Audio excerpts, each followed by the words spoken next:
it became clear to me that that is exactly how they did the human genome. Think about that for a minute. They never once took an individual and then extracted, isolated, purified the DNA from that individual and sequenced it end to end. That has never happened with a human. It's never happened with a tomato. It's never happened with a frog. It's never happened with a pufferfish. It's never happened with any living organism. In every case, as was admitted in this article, they take multiple samples from different people. They chop those so-called DNA segments into small pieces. They didn't go through this in the article, but if you read the whole thing, they talk about this.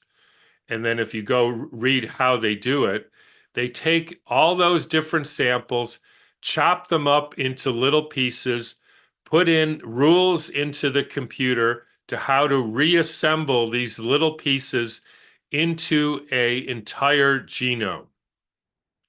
So in no case ever was a pure person's DNA extracted and read end to end. And then they say something very interesting in this article, that there are many errors that are made during this process. And they say at best, at least until 2023, and I think their claims that things are different now are wildly exaggerated. They never were able to sequence the entire genome.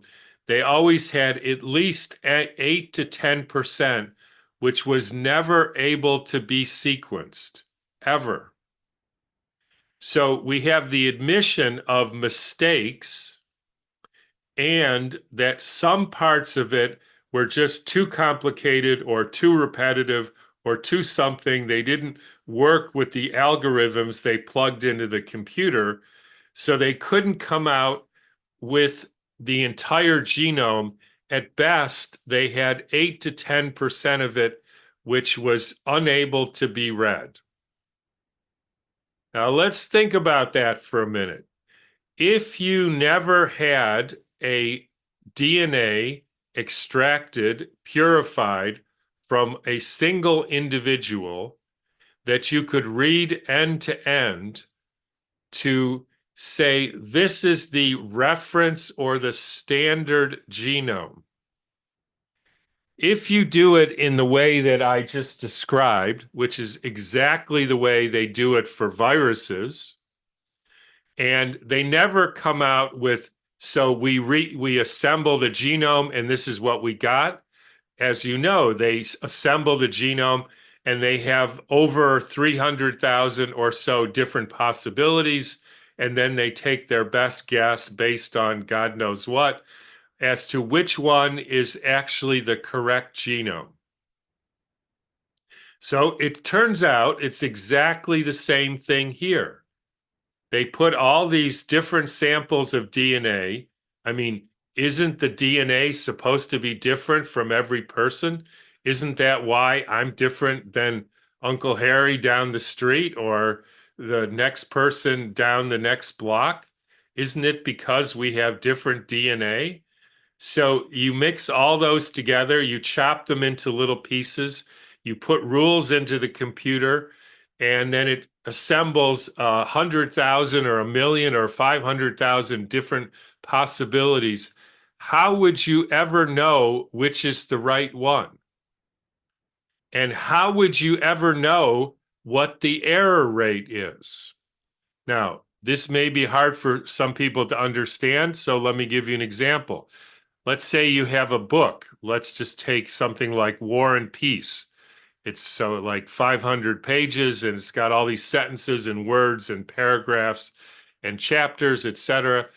And you give the computer 100 million different words, and then you give it rules to by overlapping letters and words so that it can piece this together, and it can do it in various ways. There's not just one way. So it gives you all these different possibilities, but some don't seem to work right, so you get gaps. But the important point is you have to realize nobody has ever seen the actual book. Nobody has what would be the reference standard. This is the actual War and Peace book, end to end. And so if this other way of doing it, this so-called metagenomics, takes these short reads, these short words or sentences, puts them together in various configurations. If you've never seen the book, how would you know if it's correct? How could you ever possibly calculate an error rate? Because unless you at one point have the intact book or the intact genome, everything you make, you have no idea whether it's actually correctly corresponds to what the actual book was, because you've never seen the book. You've never seen the genome of the human being. You've never seen the genome of the tomato or the pufferfish, ever. Nobody has ever done that. It's completely a theoretical model that such a thing exists.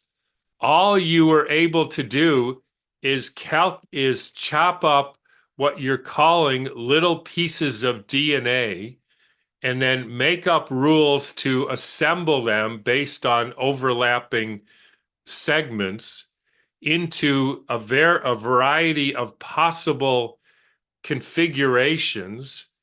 And on what basis will you choose the one that's correct?